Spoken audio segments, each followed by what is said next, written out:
Hello everyone, इस video में हम करेंगे शिक्षा निदेशालय द्वारा प्रोवाइड की गई कक्षा 8वीं की विज्ञान की वर्कशीट नंबर 1। ये हिंदी मीडियम की वर्कशीट है।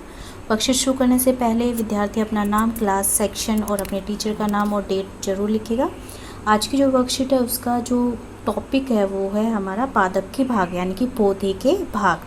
चलो शुरू करते हैं। क्या दिया गया वर्कशीट में, ज़्यादा देर ना करते हुए। एक पादप को हम क्या बोलते हैं? पौधे के विभिन्न भाग होते हैं। आपने अगर कोई भी पौधा देखा है तो उसका देखा होगा कि बहुत सारे भाग होते हैं। पादप का वह भाग जो मिट्टी की सतह से ऊपर होता है वह शूट सिस्टम कहलाता है। पादप का वह भाग जो जमीन से ऊपर होता है, मिट्टी से ऊपर होता है। मान लीजिए ये कोई पौधा है, ठीक है, और ठीक है, ये कोई पौधा है तो जो हिस्सा ज़मीन से ऊपर है उसको क्या कहा जाता है? शूट सिस्टम कहते हैं। इसमें क्या क्या आएंगे? इसमें तना आएगा, शाखाएं आएंगी, पत्तियां आएंगी, पुष्प और कली। ये सारी चीज़ें किस में आती है? शूट सिस्टम में। अब बात करते हैं दूसरे भाग की। पादप का वह भाग जो मिट्टी की सतह के नीचे होता है वह रूट सिस्टम यानी कि जड़ तंत्र कहलाएगा। क्या कहलाएगा? जो हिस्सा जमीन के नीचे होता है जो हमें दिखाई नहीं देता। अब आगे देखते हैं पादप के विभिन्न भागों के कार्य। जो पादप के अलग अलग भाग हैं उनके काम क्या हैं? तो सबसे पहले यहाँ क्या दिया गया? तना। ठीक है, ये तना नज़र आ रहा होगा आपको। यह क्या करता है? भोजन, जल और खनिज लवण को पादप के में ऊपर की तरफ विभिन्न भागों तक पहुँचाने में मदद करता है। तने का काम क्या है कि जो भी भोजन या जल या खनिज लवण है इसके द्वारा होते हुए पौधे के अलग अलग भागों तक पहुंचते हैं।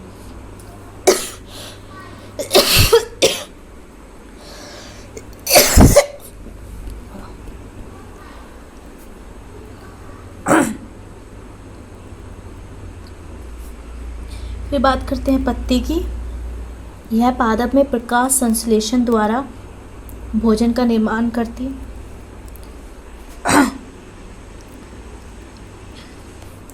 सेकंड जो भाग है पौधे का वो है पत्ती। ये क्या काम करता है? पत्तियां क्या काम करती है? ये पादपों में यानी कि पौधों में प्रकाश संश्लेषण द्वारा भोजन का निर्माण करती हैं। यह भोजन पादप के विभिन्न भागों में संचित होता है। पत्तियों का मुख्य कार्य क्या है? पौधे के विभिन्न भागों के लिए खाना बनाने का, ठीक है, और जो भोजन ये बनाती हैं वो पौधे के अलग अलग भागों में इकट्ठा होता है। अब प्रकाश संश्लेषण क्या होता है? प्रकाश संश्लेषण वह प्रक्रिया है जिसके द्वारा पत्तियां कार्बन डाइऑक्साइड और जल का प्रयोग करके सूरज की रोशनी में यानी कि सूर्य की रोशनी में क्लोरोफिल की मदद से भोजन का निर्माण करती हैं। ठीक है, इसीलिए पौधों को आपने पहले भी पढ़ा है 6th क्लास में, स्वपोषी कहा जाता है क्योंकि वो अपना खाना स्वयं बनाते हैं। और जो खाना बनाने की प्रक्रिया है पौधों के अंदर, पत्तियों के अंदर, उसको कहा जाता है प्रकाश संश्लेषण। और पत्तियों का हरा रंग क्यों होता है? क्लोरोफिल नामक हरे वर्णक के कारण पत्तियों का रंग हरा होता है। अब है पुष्प यानी कि फूल। इसमें क्या क्या होता है? इसमें बाह्य दल। आपने देखा होगा कि जो कोई भी पुष्प होता है उसके कुछ भाग होते हैं। जो ये वाला होता है जिसपे पूरा जो पुष्प है वो टिका होता है यानी कि जब कली रूप में होता है तो जिसने हरे रंग के भाग ने जिसने कली को ढका होता है उसको कहा जाता है बाह्य दल। और फिर यहाँ पे जो रंग बिरंगी पंखुड़ियाँ होती है उनको कहा जाता है दल। और एक इसमें होता है पुंकेसर। ठीक है, पुंकेसर यानी कि नर जो जननांग है, नर भाग जो है उसको हम पुंकेसर कहते हैं। और बीच में होता है स्त्री केसर।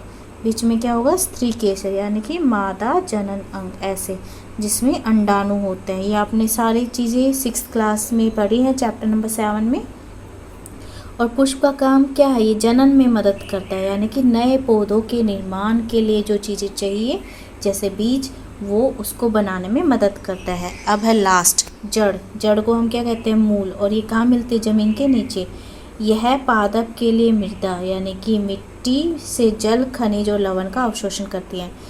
पौधे को प्रकाश संश्लेषण के लिए जो जल चाहिए वो कहाँ से आएगा बेटा? वो आएगा ज़मीन से। और उसको वहाँ से सोखने का काम कौन करता है? अवशोषण का काम कौन करता है? जड़ करती है।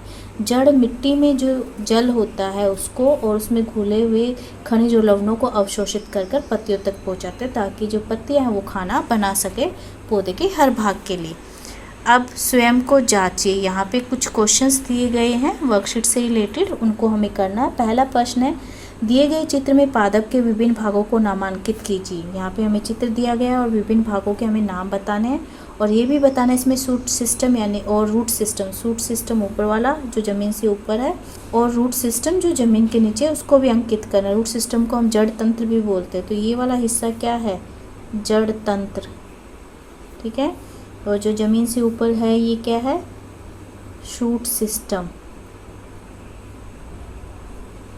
इसको हम रूट सिस्टम भी बोल सकते हैं, जड़ तंत्र को। तो ये दोनों आपको लिखना है। और ये क्या है? ये है जड़ें, ये फल, ये फूल, यहाँ पे ये क्या है? पत्ती, और ये क्या है? तना, ठीक है। तो ये अलग अलग भाग है पौधे के, इनके आपको नाम लिखना है चित्र बना के। अब दूसरा प्रश्न देखते हैं। दूसरा प्रश्न क्या है? पादपों में तने का क्या महत्व है, यानी कि तने का क्या कार्य है, तने का क्या क्या महत्व वो हमें बताना है। तो तना क्या है? पौधे को सीधा खड़े रहने में मदद करता है। दूसरा इसके कार्य में हम लिख सकते हैं इसका क्या महत्व है? यह भोजन, यानी कि जो तना है वह भोजन, जल और खनिज लवणों को पादप में ऊपर की तरफ विभिन्न भागों तक पहुंचाने में मदद करता है। तो ये इसका महत्व आप लिख सकते हैं प्रश्न नंबर 2 के उत्तर में। अब है प्रश्न नंबर 3, पादपों की पत्तियां सामान्यतः हरी क्यों होती है? तो इस प्रश्न के उत्तर में आप लिखोगे पादपों की पत्तियां सामान्यतः हरी होती है क्योंकि इनमें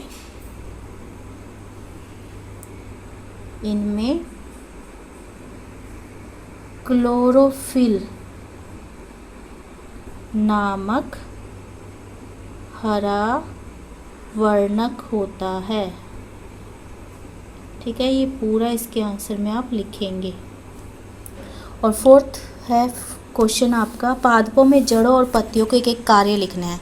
जड़ का कार्य बताना और पत्तियों का काम बताना है। तो इस प्रश्न का उत्तर भी हमारा वर्कशीट में दिया हुआ है, आप यहाँ से लिख सकते हैं। पत्तियों के कार्य में आप ये दोनों चीज़ें लिख सकते हैं, एक तो ये कि प्रकाश संश्लेषण करता है और भोजन बनाता है, और जड़ में आप आंसर में ये लिख सकते हैं कि ये पादप के लिए मृदा मिट्टी से जल, खनिज और लवणों का अवशोषण करते हैं। ये हो गया आंसर नंबर 4। ये दोनों पॉइंट्स आप मेंशन कर देंगे। उसके बाद